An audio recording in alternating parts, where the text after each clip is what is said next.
Good evening, everyone. Thanks for joining us to this book discussion with Dr. Craig Considine, who has extensive work in the history, nuances, the current state, and the content of Muslim-Christian dialogue. So with all the compartments of this phenomenon of interfaith exchange, our guest speaker this evening has done research and publications and a great deal of engagement with different public audiences.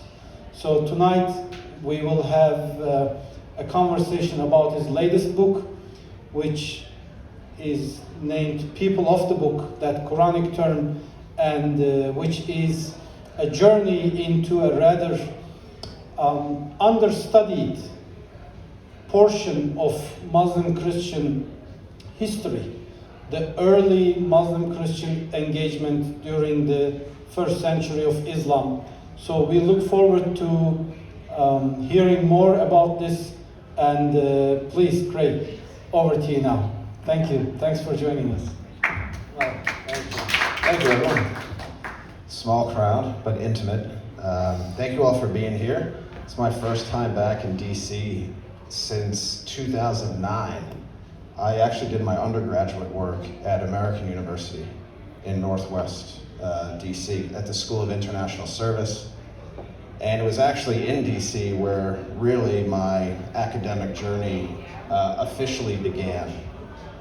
Professor Akbar Ahmed, who's still at American University, on the first day of one of our classes really shook me to my core when he was sharing some of the sayings of Prophet Muhammad, one of which is, "The ink of the scholar is more sacred than the blood of the martyr." And that kind of just touched me and really initiated this journey of knowledge. So the latest book, as Ibrahim mentioned, People of the Book, Prophet Muhammad's Encounters with Christians, is a continuation really of a 4-year period in which I'm exploring Prophet Muhammad's life. The last book was The Humanity of Muhammad, A Christian View. That had a lot of personal touches to it, and it was also really a culmination of the research that I've carried out over the years. This book is kind of more historical, sociological, and theological. So I'm looking forward to sharing with you the content of this book. Before we get into the substance, I want to share with you what inspired me writing this book. And I actually dedicate it to Pope Francis, who was talking in recent years about the culture of encounter and what that entails. And essentially what Pope Francis is referring to here with the culture of encounter is really a push beyond mere tolerance. Not simply having conversations with people, maybe of diverse backgrounds, but actually really seeking to genuinely know them and understand them at a deeper level. And for me, when Pope Francis came out with the culture of encounter, and he also talks, by the way, about ending the culture of indifference to our fellow human beings, which is a branch of the culture of encounter. This really allowed me to think about my faith outside of the pure angles of theology, where the culture of encounter actually allows me to kind of live my faith, doing things like this, right, and other kind of interfaith related things. So Pope Francis, his spirit, his essence is seen throughout this book. There were also some scholarly influences that I want to share with you, because I think this also informs the essence of the book. So there were 5 or 6 scholars that I really turned to for the substance of this book. One is Mustafa Akyol. Some of you may know Mustafa Akyol. He wrote a really good book about Jesus called The Islamic Jesus. And for me, this book really opened my eyes to the first 200 to 300 years of Christian history, when we're dealing with entities like, Arianism, the Ebionites, the Jewish Christians, which I'm going to get into in a little bit. And Mustafa was also talking about debates in early Christianity, about Unitarianism versus Trinitarianism. And I was never taught that necessarily growing up in Catholic school in Boston. We weren't really informed about all these various councils that we've had throughout Christendom. The book focuses largely on two: the Council of Nicaea in 325, which I'll refer to, and the Council of Ephesus in 431. So Mustafa's book opened my mind to who these Christian communities were around the Arabian Peninsula. And these communities, as a whole, the population was not monolithic. Karen Armstrong, another great biographer of Prophet Muhammad, also influenced this book, but largely through the prism of wanting to write a book in like a narrative storytelling style. So this book is really a journey. It's a biography of Muhammad's life told through the prism of his encounters with Christians. There was also Juan Cole. Juan Cole, who's a historian at the University of Michigan, wrote an excellent book called Muhammad I'm forgetting it now. It's about empire. I'm forgetting the official title. It's about empire.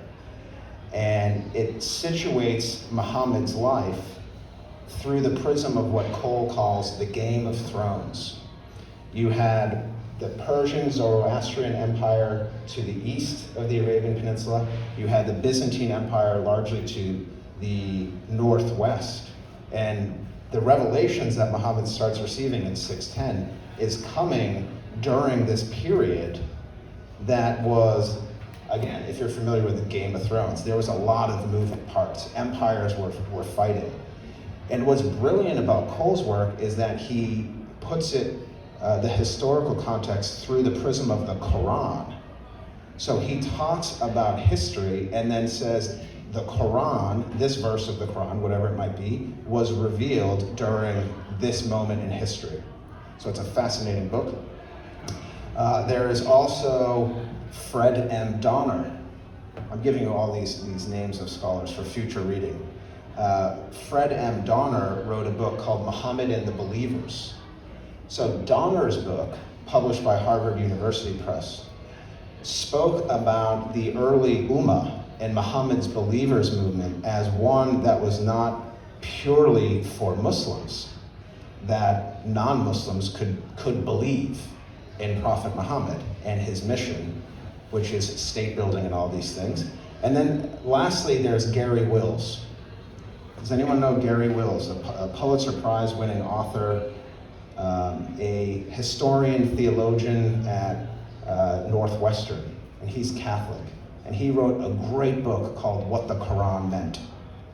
So the reason why I bring you these details is not merely to share with you additional readings, but Juan Cole is Baha'i, Gary Wills is Catholic, Mustafa Akil is Muslim, Fred M. Donner, I don't know. I couldn't find out. And Karen Armstrong refers to herself as a freelance monotheist. So I think that kind of captures the essence of this book, and I'm Catholic myself. So the scholarship is coming from all different angles. So let's dive into the content of the book now. As I mentioned, we are dealing largely with a linear book. I don't necessarily start with Muhammad's birth. I start in the year 582, when Muhammad is 12. And some of you may be familiar with the story of Bahira the Monk. So Bahira the Monk was situated in Busra, modern day Syria.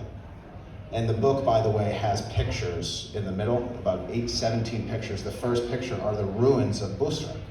Busra was a Byzantine city. Syria was part of the Byzantine Empire.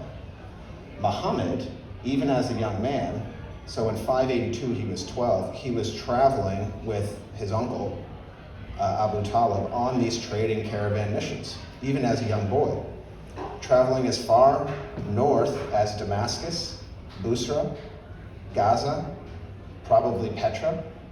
So he's a well-traveled individual. He meets Bahira.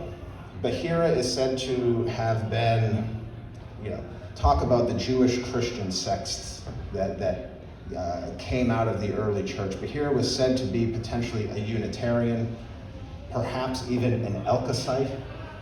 This was a branch of the Jewish Christians that believed in future prophecy and prophethood. We know that Bahira became infatuated with Muhammad when he recognized a cloud protecting Muhammad over the caravan. And I talk in the book about the symbolism of clouds in the Old Testament and the New Testament. They're always bringing some type of protection.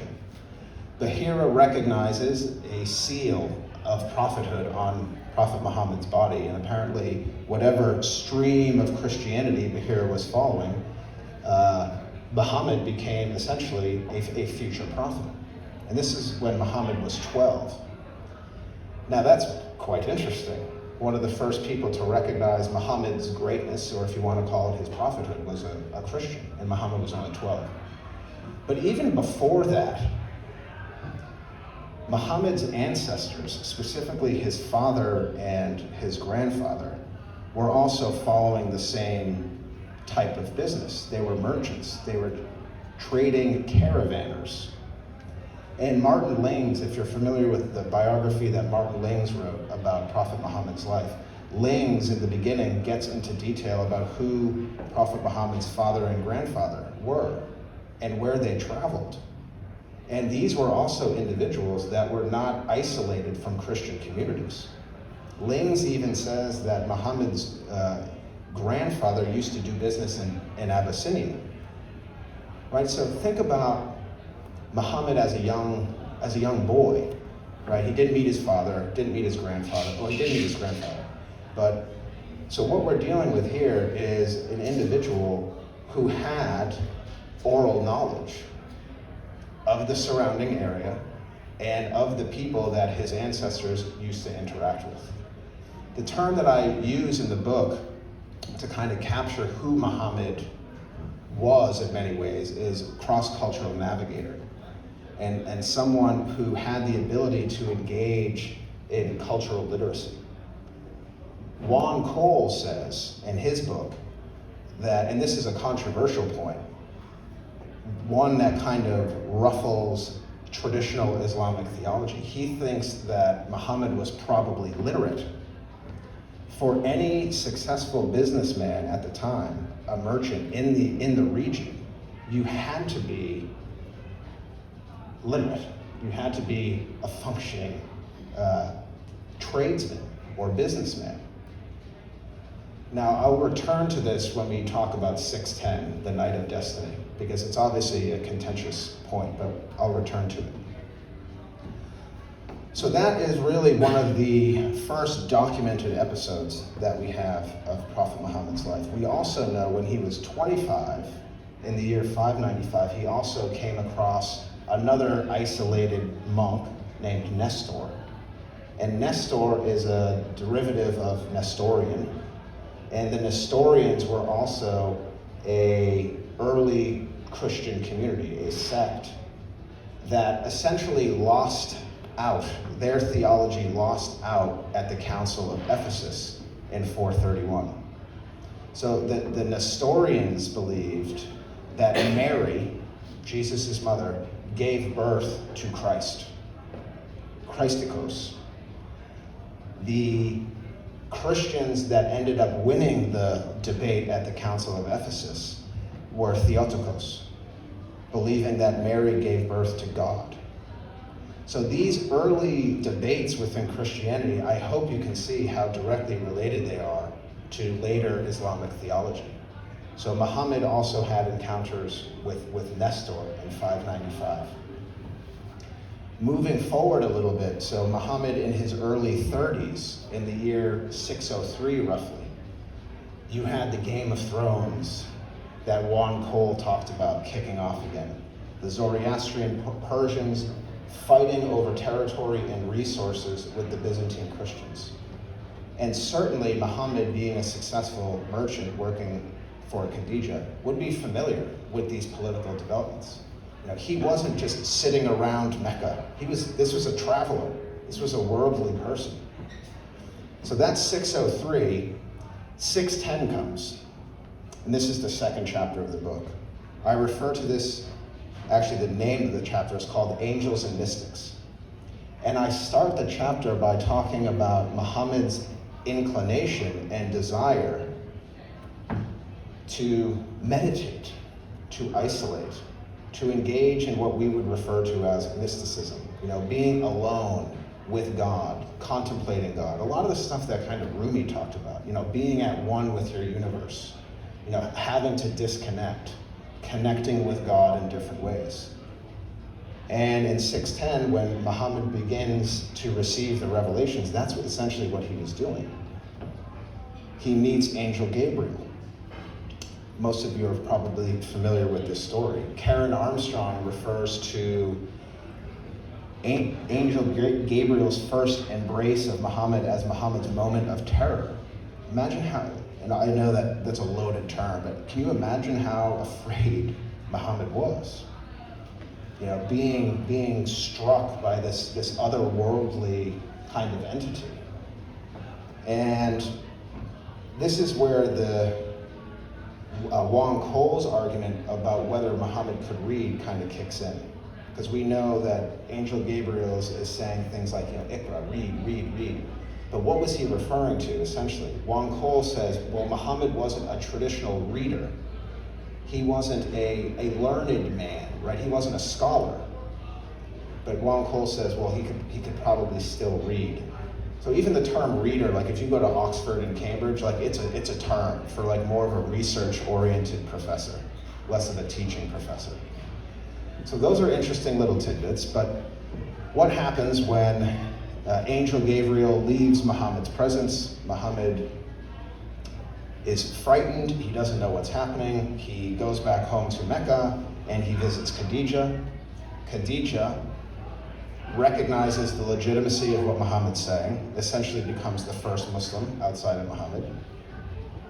And I know that's also contentious because we can go back to Adam, and I'll talk about that. But the second person that Muhammad meets after the Night of Destiny in 610 is Waraka ibn Nawfal.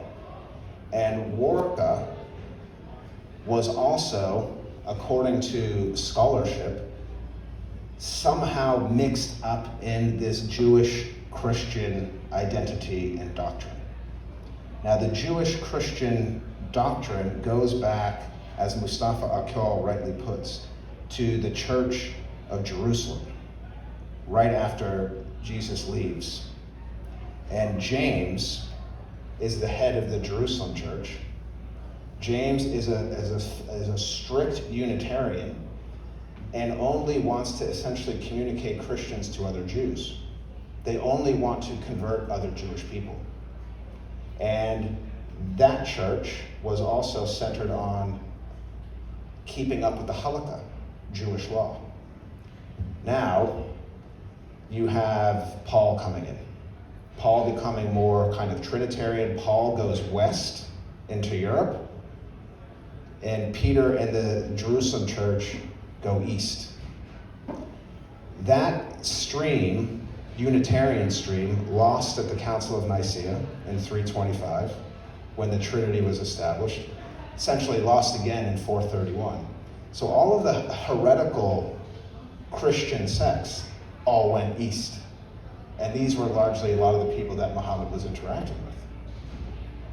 Waraka was probably someone, I think if we think about this rationally, was probably someone that Muhammad had previous encounters with. This was Khadija's cousin and part of the same circle that Muhammad was in. I imagine when Muhammad and Khadija got married, Waraka was there. So it makes you wonder, why did Khadija bring Muhammad to Waraka? Did they already have a connection? Were they already talking about faith and spirituality? Who could make sense of what Muhammad was talking about? Waraka could. And I talk about this in the book. What did Waraka say about Prophet Muhammad? That he's bringing the law. He's bringing a new law. He's going to be a prophet for the people. All of these kind of inspiring issues. Also, there's a hadith narrated by Aisha that talks about Warqa ibn Nafal having one or two paradises in heaven, or one or two gardens in heaven, in paradise. Now that's quite interesting too, because that flies in the face of some Islamic theology that says, only Muslims can make it into heaven. But Aisha is saying actually Warqa made it. So that's 610. We move forward to 613. Muhammad goes public with the revelations, right? He was only kind of speaking behind the scenes. The persecution begins in 613, but also something massive happens in 614, back to Juan Cole's Game of Thrones. The Persians take Jerusalem, and they steal the true cross. The true cross that Jesus was crucified on was said to have been discovered in 326 by Helena, who was the mother of Constantine. Constantine was the emperor that brought Christianity to the Byzantine Empire and moved the capital from Rome to Constantinople. So that's 614. That's happening as Muhammad is going public with these revelations. Now, who do you think, when Juan Cole raises this, who do you think Muhammad would be allied with? Right? Like, he's already talking about the importance of the Abrahamic tradition, monotheism, Christians being part of the same family, and the center of Christianity is taken. And Juan Cole says, this is one of the reasons why Muhammad entered all of these covenants with Christians, because he was filling a vacuum in many ways. So that's 614, and then of course we have a monumental event which everyone is familiar with, the first Hijrah, right? Muhammad did not go on the first Hijrah, we know this, on the first migration, but he advised his followers to do so. And I think it's a pretty remarkable story, and one that kind of mirrors Moses in the Exodus, kind of fleeing the land and just having faith in God, hoping that your situation will resolve itself. So Muhammad tells the Muslims, the believers, to just leave everything behind. Leave your home, your family, your friends, and not an easy thing to do. Journey across the middle of the Arabian Peninsula, get on a boat, go to the Red Sea, and Muhammad is basically saying it's there that a Christian kingdom will welcome you. I mean, that's a huge leap of faith. So how did Muhammad know that King Ibn Abjar was this just and wise man? I mean, some would say it's divine intervention, and I would agree with that. But I also am very confident that Muhammad knew about these political players and entities and empires in the region, right? So he could be knowledgeable of that and literate of that and still have a divine connection. Abyssinia, and I talk about this in depth in the book, was an empire built on frankincense, things like ivory. It had a pretty substantial empire, and Christianity was there for quite some time. They were also, according to my research, adherents of the final rulings of the Council of Nicaea in 325, which essentially makes them Trinitarians, which is quite interesting. Even though the Quran is critical of the Trinity, Muhammad is still saying, well, these people can have this view, but this is not going to stop us from interacting with them. Muhammad actually trusted them so much to say, I'm going to send my people that way. So the Muslims get to the court in Aksum, in Abyssinia, and Jafar, you might be familiar with Jafar, one of Muhammad's cousins, is there as the main representative on behalf of the Muslims. And King Ibn Abjar is asking Jafar to share this information about Islam. Who is Prophet Muhammad? What is the Quran? And Jafar reads passages from Surah Maryam, chapter of Mary. And the early Islamic sources say that King Ibn Abjar wept until his beard was wet, and the scholars wept until their scrolls were wet because they were so in love with what Jafar was saying about the Quran. Now that's a pretty powerful and symbolic example of how theology can actually line up. But the most important part of the story comes a little later when the Quraysh, Muhammad's tribe, Muhammad's main enemy, the primary antagonist against the believers movement. The Quraysh are in King Ibn Abjar's court trying to convince him to send the Muslims back to Mecca. If that happened, they probably would have been either imprisoned or killed. And after some deliberation, they're talking about Jesus, and King Ibn Abjar takes, some sources say he took a stick and drew a line in the sand, and he said to the Muslims, the difference between us and you is no greater than the line in the sand. And then King Ibn Abjar is said to have turned to the Quraysh and said, not for a mountain of gold will I give these people up to you. And then he turns again to the Muslims and say, you stay here, you're safe in my empire. Now this is like a classic case of allyship. I mean, this whole space that we're in now, allyship is a term, a relatively new sociological term specifically, that is resonating with people. Being there for people, supporting people in their darkest and most desperate times. And talking about desperate times, 619, right? Often referred to as the year of sorrow. Muhammad loses his wife and other significant family members. 2 years later, we have perhaps one of Muhammad's most inspirational moments, the night journey to Jerusalem. Now, I think this is symbolic as well.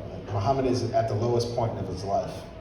And then what happens? He has this miraculous journey, right? And it has multiple components to it, the Miraj and the Isra, but it's kind of one event. But Angel Gabriel reappears. And there's actually been some studies, and I mentioned these studies, that Angel Gabriel is said to have appeared to Prophet Muhammad about 24,000 times, much more so than Moses or Jesus. And even shows up at some of the significant battles against the Quraysh, and then in some of the post-Constitution of Medina deliberations with Jewish tribes. And that's fascinating. I mean, as a Catholic, we were taught about Angel Gabriel largely through the story of Mary and the miraculous birth. And here is Gabriel basically becoming best buds with Muhammad. So 621, Gabriel re-enters the story. Gabriel, Muhammad on the back of Burak, this kind of supernatural animal, are said to have visited Bethlehem, the city in which Jesus was born, which is symbolic in its own right. And then we also know about the various stages of heaven that Muhammad actually entered, the 7 stages of heaven. In the first stage of heaven, he meets Adam, right, the first human being. Some would refer to it as the first Muslim. Second stage of heaven, Muhammad is said to have seen 2 people that looked quite similar, John the Baptist and Jesus. And it's at this time when Muhammad referred to Jesus as essentially a brother from another mother. A brother from another mother, that they were kindred spirits. They were the same type of people, just from different kind of backgrounds. And then in the 6th stage, we had Moses, and in the 7th stage, we had Abraham.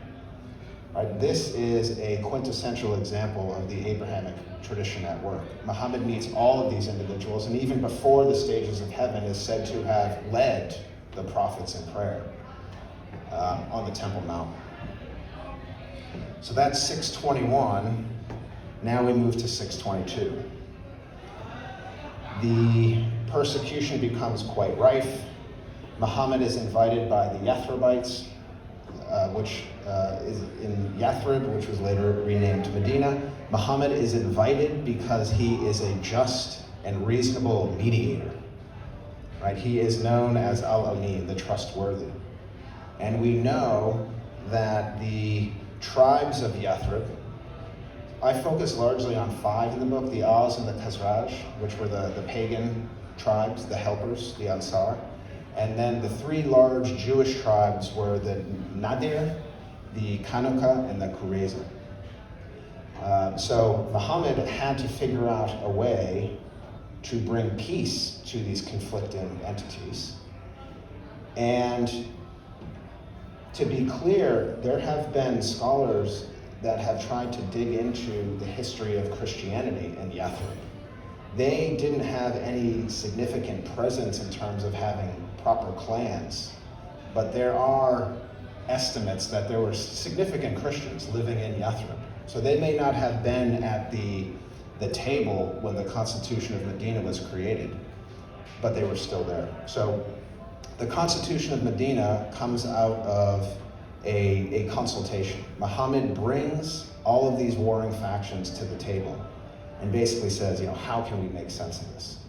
And I wrote in the book that really what ends up happening is Muhammad creating a civic nation, a nation that transcends tribal, ethnic, racial, and religious differences and focuses more on a political community. And really, ideally, this is America at its best. America is always the best when it's a civic nation, right? One thing that makes this country great is its diversity. And what links us is obviously not race, religion, ethnicity. What links us is our Constitution. So Muhammad is a revolutionary in this sense, moving beyond tribalism as the main source of cohesion in society, and basically saying, no, what makes you part of this nation is your freedom of speech, freedom of conscience, freedom of religion, the right to own property, the right to be sovereign. I think that's really powerful, especially when we get so caught up in the clash of civilizations, Muhammad and Islam has nothing in common with Western principles. Some of these arguments, I think, are quite weak, to put it bluntly. So that's 622, and we also had a pretty tumultuous period, and I talk about this in chapter 4 when I get into all the wars that Muhammad had to engage in, and there weren't many, by the way. There have been research about how many years essentially was the Ummah at war, and it's it's a fraction. And these weren't massive battles, but they did engage in battles against Byzantium, against the Byzantine Empire. But at the Battle of Mu'tah, which was devastating for Prophet Muhammad, and he lost some of his top generals against an overwhelming Byzantine force, what actually triggered that was not necessarily differences over, religion, Christianity or Islam, or some of these civilizational components. The early Islamic sources say that a Christian clan leader from the Ghassanid clan, which it's like Jordan, modern day Jordan, kind of heading up to the Hijaz, he had assassinated one of Muhammad's diplomats. And Muhammad went and sought justice, which is fair. And as they were moving north, they were going to first the city of Man, and then they retreated, and then they realized that the Byzantine Empire was there, and they had to fight. But we're not talking about Muhammad as, some folks like to refer to him as a warlord. I mean, even a good friend of mine recently, we were having a conversation, and he was like, well, wasn't Muhammad a warlord? I was like, no. Read my book. That's what I felt like saying. But so he was engaging in defensive battles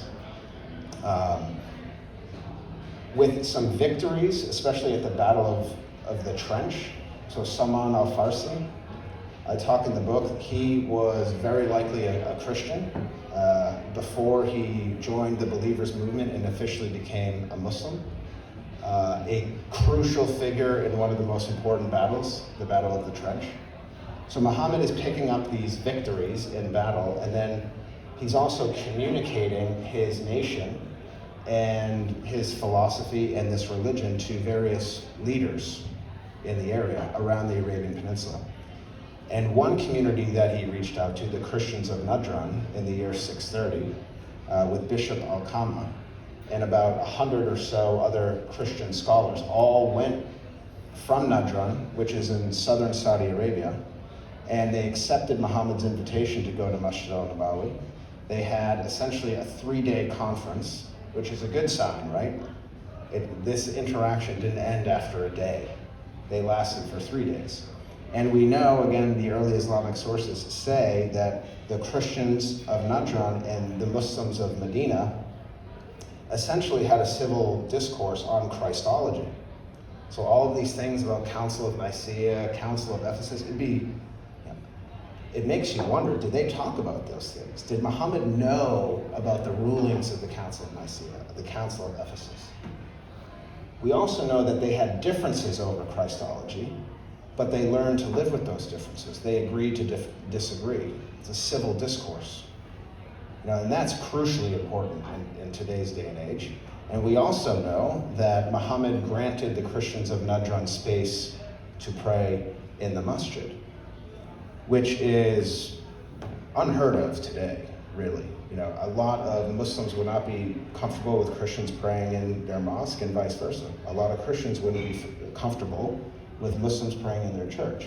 It's unfortunate, but I don't have any data on that, but I think that's a safe bet. So what is Muhammad saying in providing space for the Christians to pray in the mosque? One, it's like, obviously we're tolerant of Christianity, but it's more than that. And I talk in the book, the more appropriate term is pluralism, which is a deeper understanding of religious differences and diversity. What Pope Francis was talking about with the culture of encounter. Right? Like, tolerance is very standoffish and can be very superficial. Muhammad tolerated the Christians of Najran by just inviting them, but he engaged in a more active pluralism by allowing them to speak their mind, even though Muhammad would disagree with them, and then also allow them to pray. And I talk in the book, what is ultimately what message is he sending here? Allowing a non-Muslim group to pray.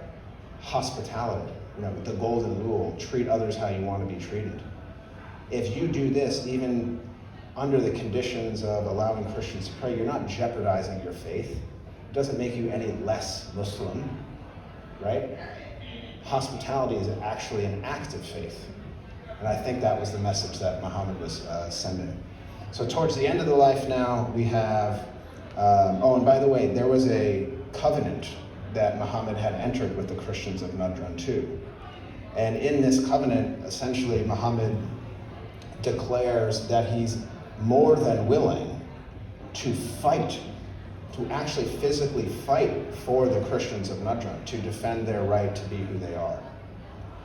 So that's, Muhammad is willing to put him, his leadership, and his people on the line for Christians, going back to the concept of allyship. So the last two things I want to talk about, again, towards the end of his life, Muhammad returns peacefully to Mecca. The Quraysh essentially surrender. Muhammad does not take vengeance on the people that did a lot of damage to him and wanted to kill him. We also know through specific early Islamic scholars that Muhammad is said to have saved a Jesus and Mary fresco from the cleansing of the Kaaba.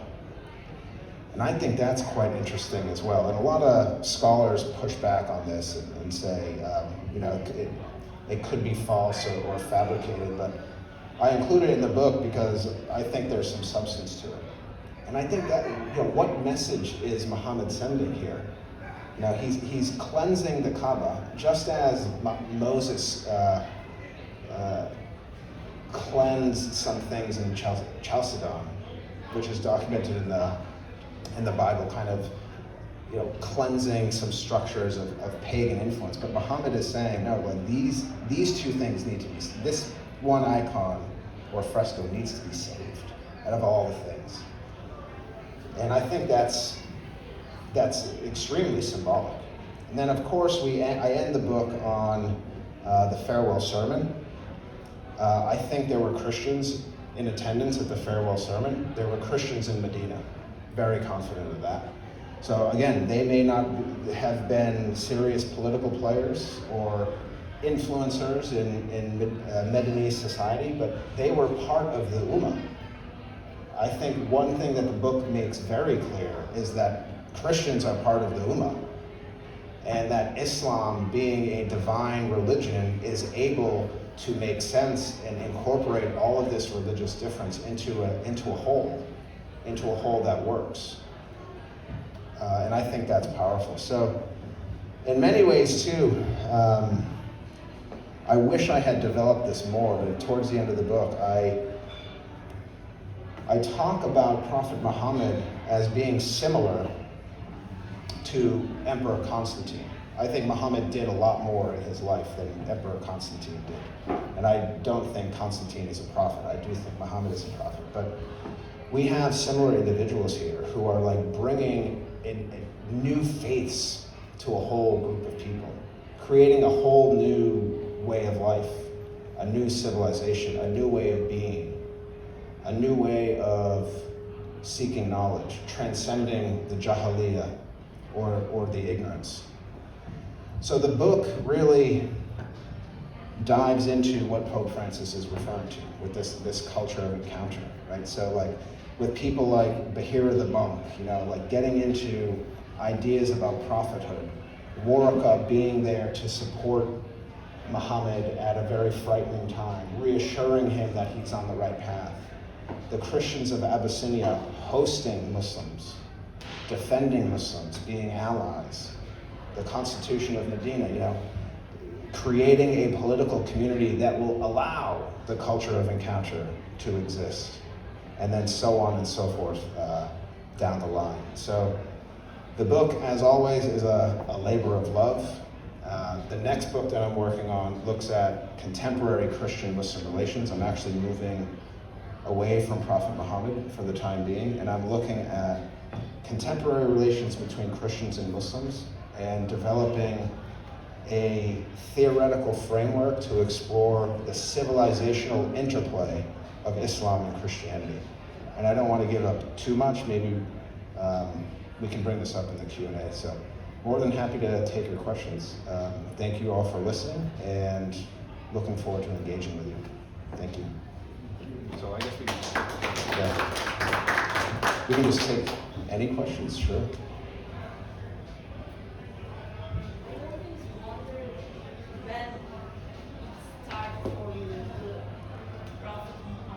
Yeah. But I got my answer. I think you had a professor. So the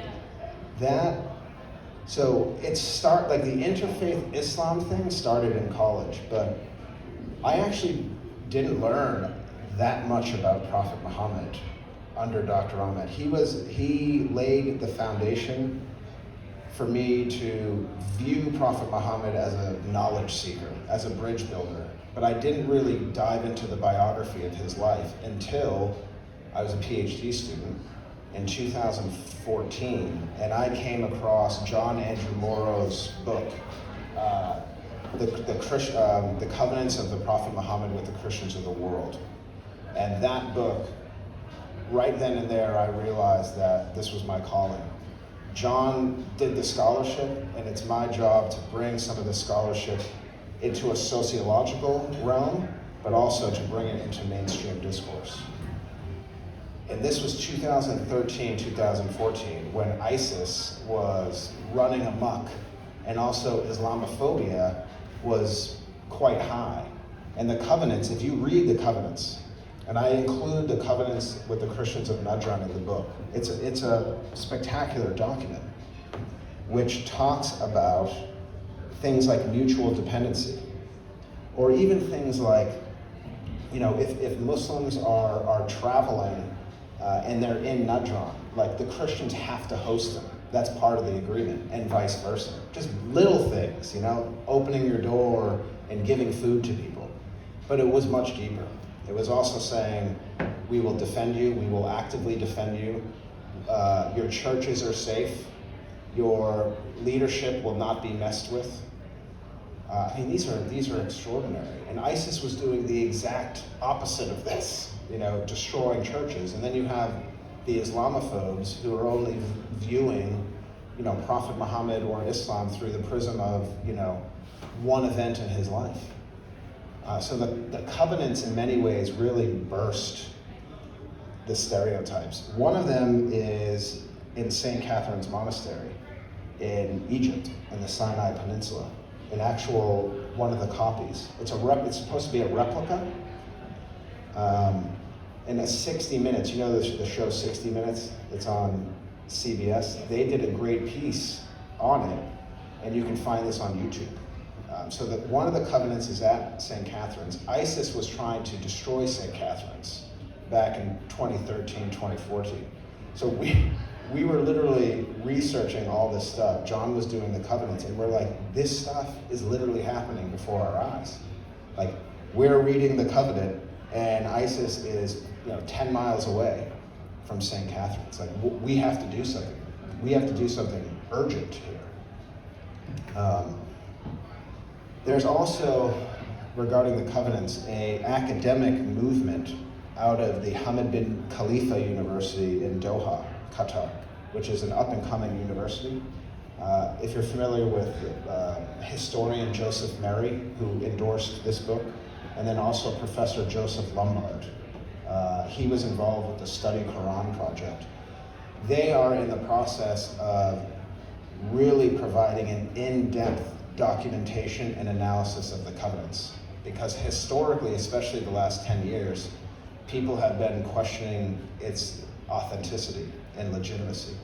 So the Hamad bin Khalifa, the College of Islamic Studies, is basically their hypothesis is these are real documents, and we're going to show that these are authentic documents. So really, really important work is happening on that end.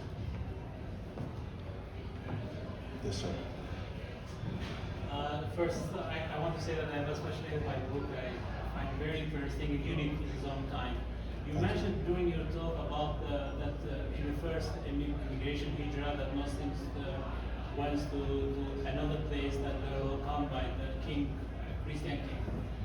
I make a relation this development nowadays that Pope Francis has dedicated your book, us visiting Greece, and has a strong message to the European countries Yes. to be true Christians.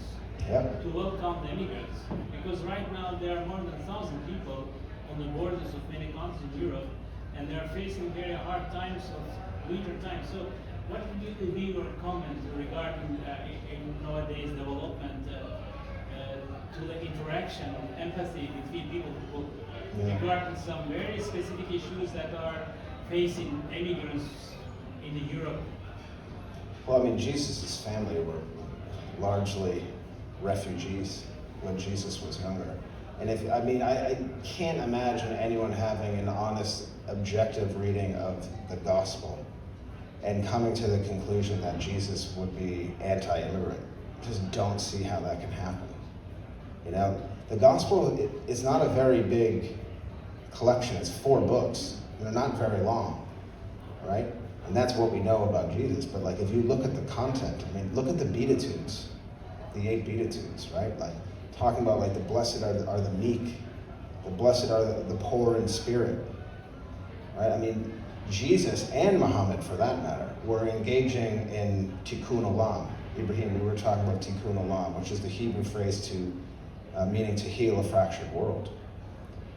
In the contemporary context, Christian Europe, put that in quotes, at the very least, it should open and be hospitable to those who are needing it. I think that's also the vision of Europe in many ways. But it's not easy, but it's the bare minimum. I mean, Jesus absolutely would have welcomed the individuals on the periphery. I mean, how many stories do we have of that? Jesus was engaging with sinners, with tax collectors, with people that society looked down upon, and how are refugees looked upon in Europe and elsewhere? Probably not very favorably. So like, Jesus was deliberately saying, I'm going to take all the people that have been shunned, and I'm going to engage in this tikkun olam. I'm going to repair it. And even more than that, I always tell people to be a true Christian is one of the hardest things to do, because you have to love your enemies. Forget just the bare minimum of being hospitable to those on the periphery, but you have to love your enemies. And it makes you wonder how many Christians are up for this task. it's hard to do. I mean, I'm not, there are moments where I'll say, okay, I love my enemy, and then there are other times, it's hard. Yes, sir, you had a question. Do you have a question? Yeah. Thank you, I really enjoyed the talk. Thank you. It was great. One point you mentioned the fact that he can read. Yeah. So I controversial, talk to yes. you about that briefly, because kind of related to a few things. When we look at the different prophets and different prophecies, there's one, if you features that's coming up with when people feel like whatever is wrong features, it seems like the prophet is coming to almost challenge that. So when we look at the Jesus time, the medicine seems to be a field that the people are they're proud of. We know a lot about medicine, and then Jesus healing this. That's just fascinating. And in that time, I'm sure you're familiar with the poetry, the literature is one of the things that Arabic tribe just feel like they're proud of. Just Arabic that's when it comes to that. So the fact that this Quran challenges that, it just comes with an unheard of verse, is just mind-blowing. And again, I don't speak Arabic, but I mean, from native speakers, I just see that it's just something that they've heard. So, and the fact that this is coming from someone who cannot read is usually is one of the features that kind of qualities that and the justification almost, at least prophecy, not like evidence almost. So, just maybe if you just can comment on so I think reading part and just how maybe you can share that resource that I would want to take a look at it. Yeah, we have Juan Cole, the book, Muhammad, I can't believe I'm forgetting it. It's in my notes. It's hold on, let me get it. It's the prophet, Muhammad, the prophet of peace amid a clash of empires. So he's the one that came up with this idea that got me kind of rationally thinking. And we have to be very careful with this because a lot of people are quite sensitive when we start talking about Muhammad maybe being literate, because the first thing that people think about is that Muhammad wrote the Quran. I don't think Muhammad wrote the Quran. Could Muhammad have been literate in the following sense? So he goes to Busra, he goes to Damascus, and he's a merchant, he's a trader, right? How did they create, they had records, right? This is civilization. You're talking about the Byzantine Empire. He was trading with these people. They had records of things. Could Muhammad count? Could he write his name? Could he read some things? I would think yes, but what we mean by being a reader is that he wasn't like a learned man. He wasn't a scholar. That's what Cole says. And it seems reasonable to me, just because we know of all of the cross-cultural exchanges that he had. But what I'm not saying is that Muhammad wrote the Quran. I still think the Quran is divinely inspired. That's totally fine. Just as a follow-up, when we say cannot read, it usually it's not, at least I personally, it's not one of these strong features. Exactly. That's what obviously there might be some sort of, but it's not his forte. But he's not a scholar or yes. But I mean, yes, and this is such an important point because the Quran is a book and he's coming up with this kind of, and it's a lot of people kind of criticize that this is actually it's not really a safe. So it's just it seems subtle, but I guess there's something that we need to talk about more, like what he means and what you mean that you say that he can actually read. But just something to work on. Yeah. Well, it's like you can read something and not understand.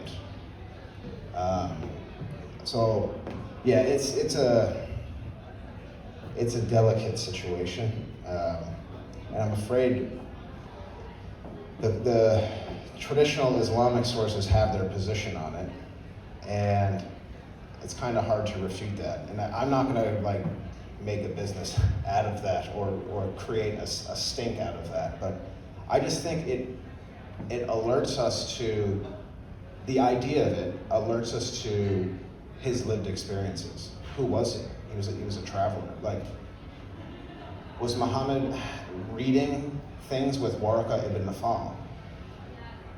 Were they reading sacred texts? Perhaps.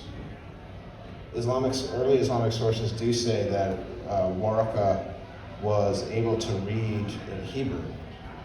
So like was Muhammad like sitting there with Waraka and Waraka was reading, and was like Muhammad able to decipher a couple things? Don't know, maybe. But the point is, the idea of him being literate does not discredit the divinity. I don't think it discredits the divinity. I don't think he wrote the Quran. The Quran, I think, was divine. It was revealed. I'm not saying that, but also like we need to come up with something more than just saying that we might have just read it. And this is also, I just need to see personally the evidence that he can actually read it right. I also agree with you when it comes to that. Just because he can read it, he just realize that doesn't disprove. Yeah, that I think doesn't what. mean. But also we need to like, when we say something like that, we need to show where are we? So that's what I'm saying. Yeah, I mean, Cole is a historian. He deals with it more delicately. And I suppose you would want to get into history of what life was like for 6th century merchants in the area. Who were these folks? How did they engage in business? And Cole is saying any successful merchant at the time had to be literate. That's what he was saying. Okay, that was his reasoning. Yeah. Okay. But I agree with you as well that scholars need to try to find more specific evidence to back it up. If that's the only reason, that's Yes, sir. My name is Murat, Turkey. So, Antioch is the center of our province. So, Yes. our culture is in our town, there are 4 churches in France. My question is about the second descent of Jesus. So, it's a common idea for Muslims and Christians, maybe Jews as well. Then they have told that at the end of the time, he's going to come back. So there are different commentaries about this. Some sources literally or not, Yeah. What is your approach? Ooh. So we're talking like the end times, really. Yeah, I mean, could Jesus already be back? Could we already be in the end times? I mean, I don't want to get too philosophical here, but like, I feel like when people think about the return of Jesus or the end times, like, they largely view it through the prism of like Armageddon, like the last battle, and then like Jesus is going to come down. But like, what if time is a lot more slippery than that? Like, what if the end times are going to be like 5,000 years, and the presence of Jesus is already here? He's already back and working the magic. Personally, if you're asking me what I think it'll be a team and collection of individuals. I think Jesus could potentially lead the way here. I feel like we're talking about like a sci-fi novel or something, or a sci-fi movie, but I think Jesus is part of a team of historic figures that will have a say in this final scenario. Just my personal belief. Probably maybe not justified in Christian doctrine, but I've never been too concerned about that.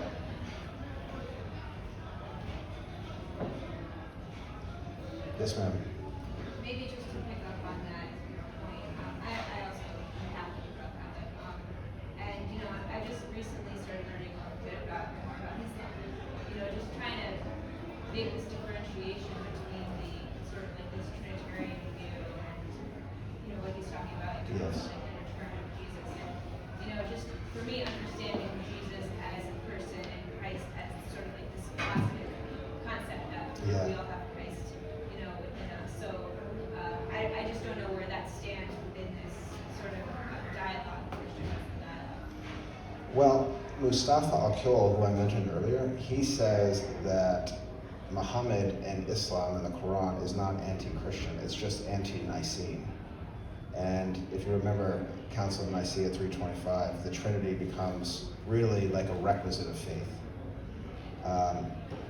So that's interesting, but we also have to remember too that, there are still Unitarian Christians, and there are also Christian communities who are not necessarily adherents to all of these subsequent councils, 325, 431, 453.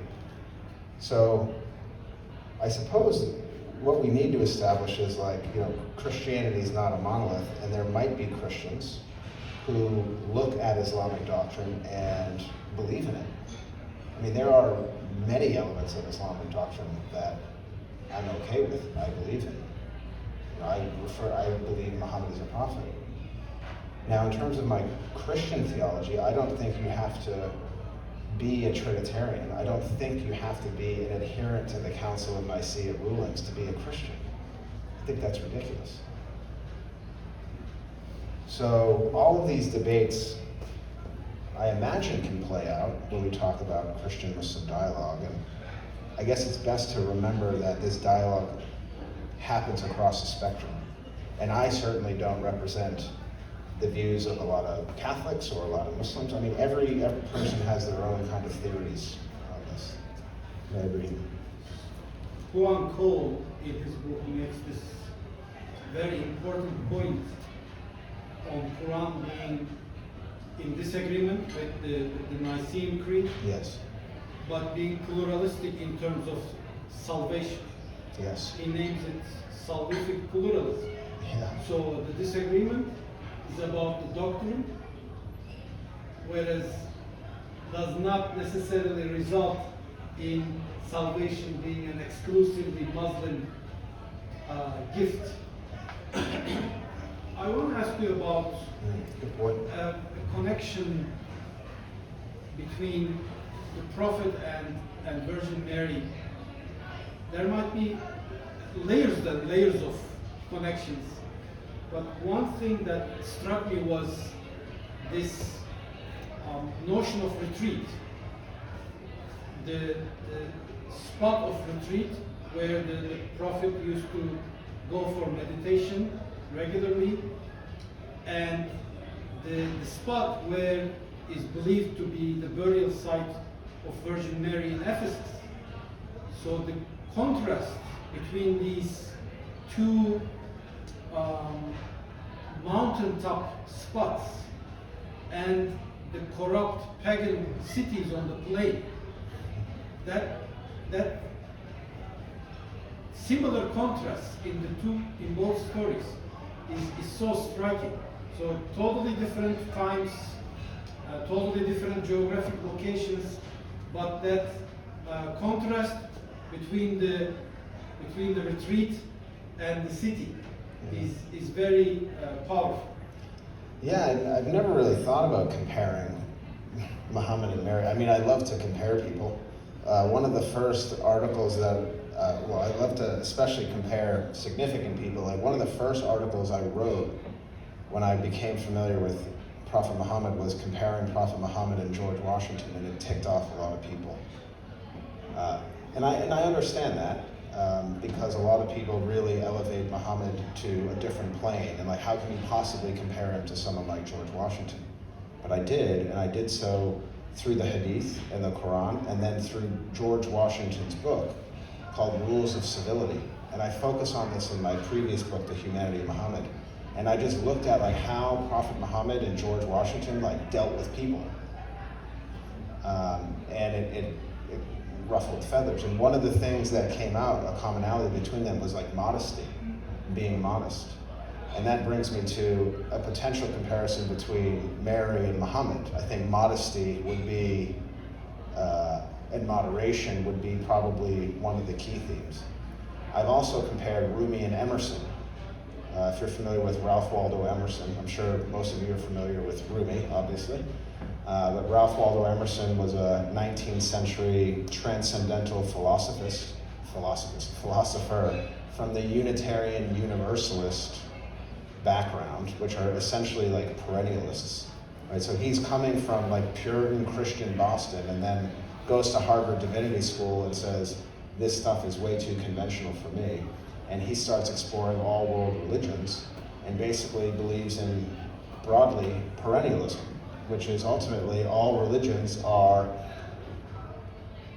depends on how you define religion, but like major religions are divinely inspired and ultimately we're all going to the same place. So yeah, there is value in comparing historical figures, but I suppose we just have to be sensitive. You know, Jesus and Muhammad becomes a little easier because they're both, you know, significant when we talk about two major religions, but some people are like, George Washington should not be elevated that high. But Muhammad and Jesus, you know, Muhammad even said it during the night journey to Jerusalem. We're essentially, you know, we are of the same essence, of the same spirit. We just have different mothers. We are brothers. That's what he's saying. That's pretty powerful. I'm trying to think if there's other tidbits that I left out. When I was talking about the Abyssinian leaders crying after they heard Surah Maryam, that's actually documented in the Quran. Let me get you the specific verse. It is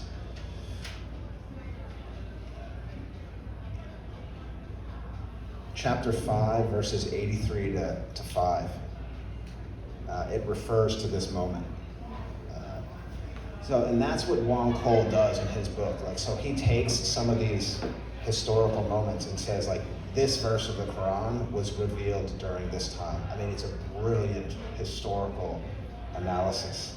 And it becomes really important, and I document this, when the Constitution of Medina falls to pieces, right? And Muhammad is receiving revelations about the people who essentially backstabbed him, right? So again, Constitution of Medina, you have the believers, you have the pagans, the Muslims, the pagans, the Jews. They all join in a believers movement, right? So they all believe in the Constitution of Medina. They believe in Prophet Muhammad's leadership. This is what Fred M. Donner says, like, the believers movement is much bigger than Muslims. The Quraysh were working with certain Jewish tribes. The Jewish tribes were essentially going behind Muhammad's back and basically like spitting on and stomping on the Constitution of Medina. So they became enemies of the state, essentially. The traitors, for lack of a better term. So Cole picks out the verses of the Quran that were revealed during this time. If you read it literally, if you read the Quran literally, these verses can be quite frightening because it talks about, you know, it does not talk about Jews in a positive light.